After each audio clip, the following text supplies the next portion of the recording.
এবং মমতা বন্দ্যোপাধ্যায়কে শুধু আমি এই প্রশ্নটাই করবো, মোথাবাড়ির যে ভিডিওটা দেখা যাচ্ছে, যে ভিডিওতে হিন্দুদের বাড়ি ভাঙচুর হয়েছে, হিন্দুদের দেবতা নিয়ে অশ্লীল কথা বলা হয়েছে, রামচন্দ্রকে কোথায় ঢুকিয়ে দেবে জয় শ্রীরামকে সেটা বলা হয়েছে, আমি মমতা বন্দ্যোপাধ্যায়ের কাছে সিম্পল প্রশ্ন করতে চাই, যাদের এই ভিডিওতে দেখা যাচ্ছে তারা কোন রাজনৈতিক দল?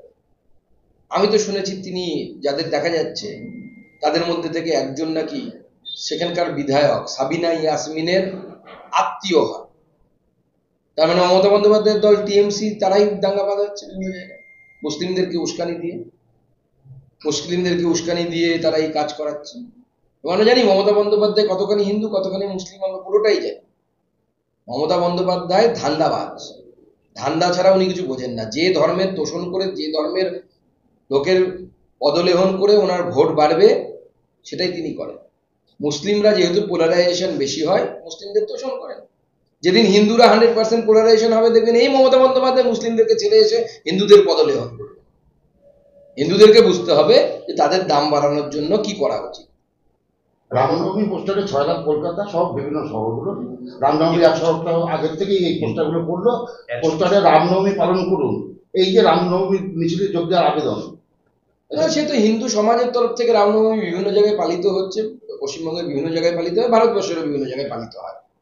সেখানে যদি কেউ আবেদন জানায় রামনবমীতে পার্টিসিপেট করার, ভালো কথা তো সেটা। আমি তো ফিরহাদ হাকিম সাহেবকে দাওয়াত দিয়েছি, উনি দাওয়াত দিয়ে বেড়াচ্ছেন সবাইকে, ওনাকে কেউ দাওয়াত দিচ্ছে না, খারাপ লাগছে দেখতে। আমি তো ওনাকে বলছি যে জয় শ্রীরাম বলে মিছিলে সবার আগে ফিরহাদ হাকিম সাহেব কলকাতায় আনে, মাথায় একদম গেরুয়া ফেটি বেঁধে। রামনবমী মিছিল কোনো রাজনৈতিক প্রোগ্রাম নয়।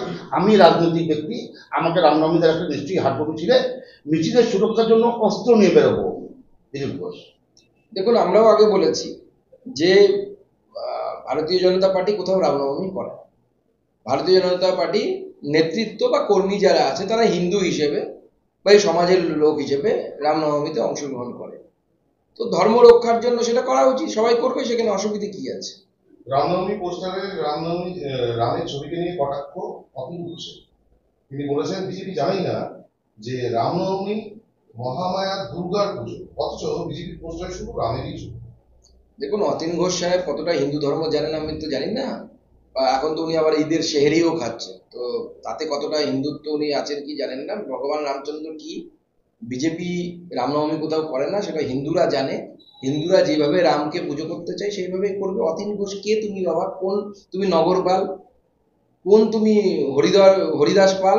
তুমি ঠিক করে দেবে ভগবতীর পুজো হবে না ইয়ের পুজো হবে? হিন্দুরা ঠিক করবে কার পুজো করবে। এটাই তো হিন্দু ধর্মের ফ্লেক্সিবিলিটি, এটাই হিন্দু ধর্মের উদারতা, যে কার পুজো করবে। হিন্দুরা পাথরেরও পুজো করে, গাছেরও পুজো করে, সূর্যেরও পুজো করে, আবার রামেরও পুজো করে, ভগবতীরও পুজো করে। এটা বোঝার জন্য ওনাকে হিন্দু ধর্ম সম্পর্কে অনেক পড়াশোনা করতে হবে, যেটা ওনার নেই। দুর্গাপুরে হিন্দু হিন্দু ভাই ভাই পোস্টার, সকালে সেই পোস্টার মুছে ফেলার অভিযোগ উঠল তৃণমূলের বিরুদ্ধে। তৃণমূল তো হিন্দুরা একত্রিত যেন না হয় তার জন্য সমস্ত রকম চেষ্টা করবে, তো নতুন কিছু নাই, এর আগেও চেষ্টা করেছে। রেড রোড থেকে ধর্ম নিয়ে রাজনীতি মমতা বন্দ্যোপাধ্যায় বলছেন জুমলা পার্টিকে মানি না, জুমলা পার্টির যে ধর্ম সেটা খারাপ। তিনি কি বিজেপিকে জুমলা পার্টি করছেন এবং জুমলা পার্টির ধর্ম বলতে কি সনাতন ধর্মকে বলছেন? দেখুন, হিন্দু ধর্মকে অপমান করে মমতা বন্দ্যোপাধ্যায় আনন্দ পান এবং সেই আনন্দ উনি উপভোগ করেন, এবং তার মুসলিম যারা ভোট ব্যাংক তারাও উপভোগ করে মমতা বন্দ্যোপাধ্যায় হিন্দুদেরকে গালিগালাজ করলে পরে। সেটাই চলছে, তার কাজ হচ্ছে ওই ভোট ব্যাংকটাকে এক জায়গায় রাখা, পোলারাইজেশন করে রাখা, যাতে কংগ্রেস সিপিএম যদি বাই চান্স ভোট পেয়ে যায় মমতার আসন টলবে। এটা পলিটিক্যাল, এবং উনি ঠিকই বলেছেন, পলিটিক্যাল পার্টি দাঙ্গা করায় এবং সেটা তৃণমূল কংগ্রেস করে, মমতা বন্দ্যোপাধ্যায় করায় দাঙ্গা পুরোটা। এই বিষয় নিয়ে রাজনৈতিক ইয়ে নিয়ে মমতা বন্দ্যোপাধ্যায় বলেছেন যে একটি রাজনৈতিক দল এই রাজ্যে হিংসা ছড়াচ্ছে, ঠিক সময় এলে উচিত শিক্ষা দেবে। দেখুন, কোন রাজনৈতিক দল ছড়াচ্ছে সেটা বাংলার মানুষ জানে। মোথাবাড়িতে যারা আক্রমণ করেছিল তারা কোন রাজনৈতিক দলকে ভোট দেয়? বেলডাঙ্গাতে যারা আক্রমণ করেছিল তারা কোন রাজনৈতিক দলকে ভোট দেয়? যারা গত কয়েকদিন আগে মোথাবাড়ির সাথে সাথে নওদাতে আক্রমণ করেছিল, হিন্দুদের দোকানপাট বাজার পুড়িয়েছিল, তারা কোন রাজনৈতিক দলকে ভোট দেয়? মমতা বন্দ্যোপাধ্যায় ভালো জানেন তো, আমরা জানি তো, এবং বাংলার মানুষও জানে কারা। মমতা বন্দ্যোপাধ্যায় এদের তোষণ করে, কারণ মমতা বন্দ্যোপাধ্যায় জানে হিন্দুরা একত্রিত হবে না।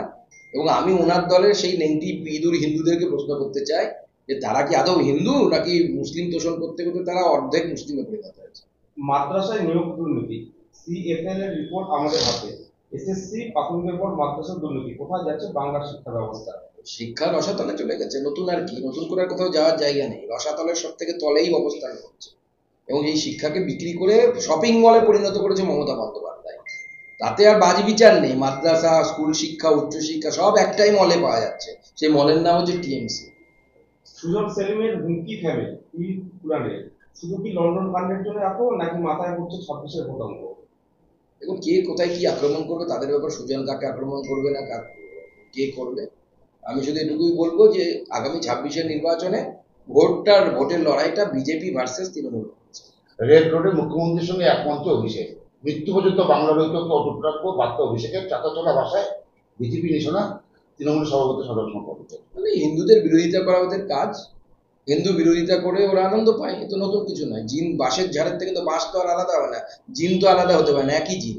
এদের লক্ষ্য হচ্ছে ইসলামিক খিলাফত প্রতিষ্ঠা করা, যেভাবে হোক মুখে হিন্দুদেরকে বোকা বানানোর জন্য চেষ্টা। সেই বোকা বানিয়ে যতদিন বোকা বানিয়ে কাজ করবে যাবে ততদিন হিন্দুরা আস্তে আস্তে মার খেতে খেতে মুর্শিদাবাদে মার খাচ্ছে, মালদায় মার খাচ্ছে, হিন্দুরা প্রত্যুত্তর দিতে শুরু করবে এরপরে।